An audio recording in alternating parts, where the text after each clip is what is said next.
fui diagnosticada com transtorno de ansiedade. O que eu faço? Eu sei, se isso ocorre ou se há essa suspeita, você vai ficar perdida, você vai jogar coisa na internet, vai achar um monte de informação, vai ficar confusa e isso em geral vai te deixar paralisada. Por isso que eu dei uma simplificada nos passos e eu fiz um método aí de 4 passos, que é o método que eu apelidei de CASSE, né? CASSE, 4 passos. O primeiro C é de você confirmar esse diagnóstico, né? O ideal seria que você confirmasse um diagnóstico de transtorno de ansiedade com um profissional de saúde mental, que seria ou um psiquiatra ou um psicólogo que esteja habilitado para fazer isso. Só que assim, no mundo em geral, né, está um caos, um colapso de saúde mental no mundo inteiro e na Inglaterra, por exemplo, o protocolo deles é você fazer autotestes e se for positivo para quadros ansiosos, você ter um tratamento já ali autoguiado, né? Porque de fato lá eles estão realmente colapsados, talvez estejam piores do que aqui, mas no sentido de que não que aqui esteja melhor, né? Está mais ou menos empatado no ranking mundial, mas é que lá eles de fato têm um sistema bastante estruturado que eles conseguem medir e realmente a fila de espera para atendimento é muito alta. Então, mas o ideal é que você confirme isso através de uma consulta com um psiquiatra, através de uma consulta com um psicólogo que tenha, né, essa capacitação para fazer um diagnóstico, e isso seria o melhor. Ou assim, na internet você pode fazer alguns testes, você pode ter algumas informações, isso é em último caso, tá? Mas isso é feito em alguns países devido à situação realmente de fila de espera gigantesca para o tratamento, tá? Então, o primeiro é confirmar o diagnóstico, tá? Depois, né, o CASSE, o outro é o A, de você aceitar. Mas o que é esse aceitar, né? Aceitar é diferente de se conformar, né? Na verdade, esse A é de você aceitar, que quer dizer você ter compaixão, porque ninguém quer ter um diagnóstico de nada. E só que ter um diagnóstico de transtorno mental é pior ainda, porque além de você ter um quadro, você não se dá o direito, você tem vergonha de ter aquele quadro e você se critica por estar tendo aquele quadro. Então, compaixão seria você entender que isso é algo que é um sofrimento compartilhado por seres humanos, ou seja, você está, na verdade, está muito mais próximo de pessoas que estão quase na maioria da população do que na minoria, e fazer coisas para que esse sofrimento seja aliviado. Então, esse aceitar seria uma compaixão mais ação, né? Mas uma ação estratégica. Aceitação não quer dizer conformismo. Aceitação é simplesmente você não gastar a sua energia em tentar mudar coisas que estão fora do seu controle e você redirecionar essa energia para fazer mudanças estratégicas que vão resolver o problema, né? Então, normalmente a gente aceita coisas que a gente não estão nem aí se a gente aceita ou não, né? Eu dou um exemplo, por exemplo, da pandemia. A gente não precisa aceitar ou não aceitar. Para a pandemia em si não mudou nada. Isso não mudou nada, na nossa opinião. Ela seguiu o curso que ela tinha que seguir e aí o ideal seria a gente pegar essa energia que a gente gasta brigando para que não ocorra isso e falar, bom, o que eu posso fazer para, enfim, minimizar os danos ou me proteger, aonde que eu posso colocar minha energia para de fato fazer algo que seja útil para mim e para os outros, tá? Então a aceitação não é conformismo, a aceitação é uma realocação inteligente da sua energia. Tá? O outro C é de conhecer. Conhecer o quê? Bom, se eu tenho um diagnóstico, todo diagnóstico ele tem que ser útil. Tá? Tem que ser útil em quê? Em dar uma previsão e dar uma conduta de tratamento. Tá? Diagnóstico que não muda conduta, ele é um diagnóstico que não existe ou tem vida muito curta.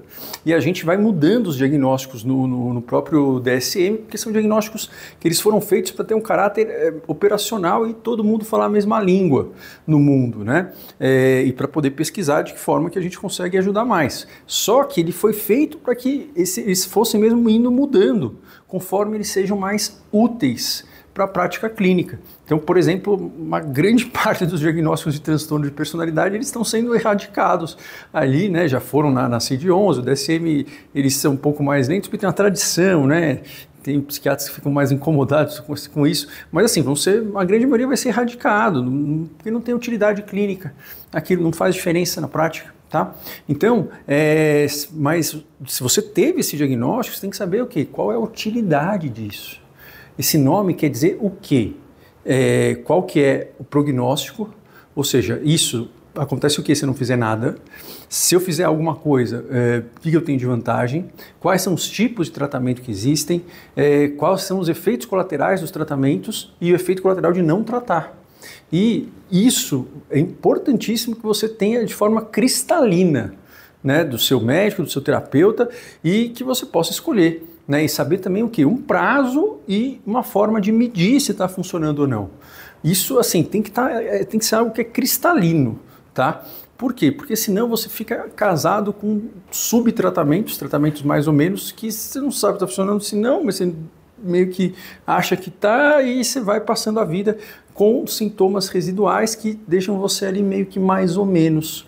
Ou você faz uma terapia mais ou menos, ou você toma um remédio que também é mais ou menos, e o fato é que você não vê mais saída, porque você está ali, não está bem, mas também está mal, tira o remédio, fica pior, mas coloca também não fica super bem, e a terapia você faz, mas você não sabe se está funcionando, se não está, parece que sim, mas sei lá, e o fato é que você continua tendo sintomas e fazendo com que atitudes suas sejam tomadas não por você, e sim pela ansiedade, ou seja, você toma atitudes para evitar ter algum sintoma ruim e você deixa de aproveitar oportunidades. Então, esses aspectos são elementares, são assim, fundamentais de você ter que conhecer a fundo, né, para que aquilo serve, o que aquilo quer dizer, como é o tratamento, quanto tempo é, quais as opções que eu tenho e, de fato, basicamente o que você tem que fazer ou não tem que fazer.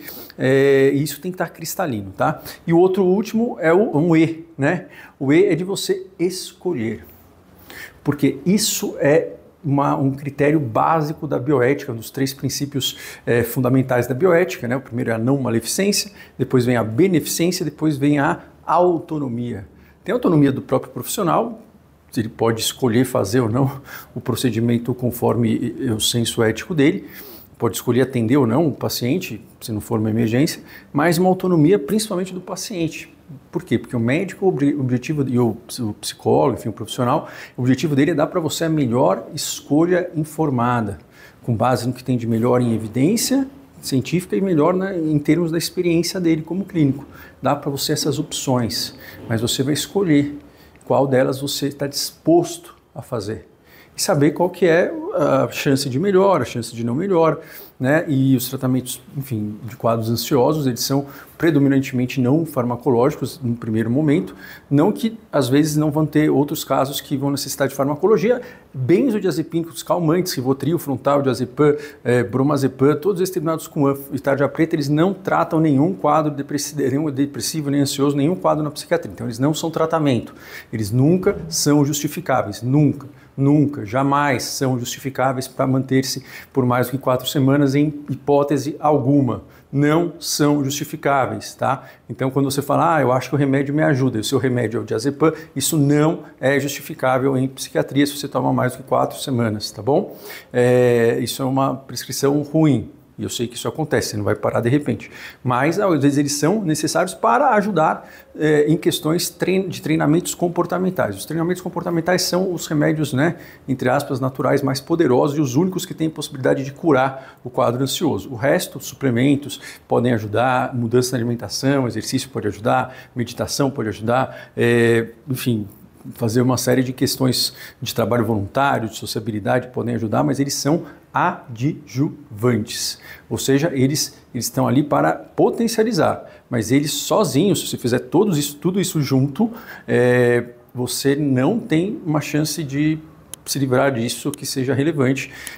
Se acontecer, é uma coisa que eu nunca vi, mais ou menos igual, não sei, alguém ia na Mega Sena, ou então você não tinha um quadro ansioso, você tinha, enfim, o diagnóstico foi errado, era um quadro de estresse somente, tá bom?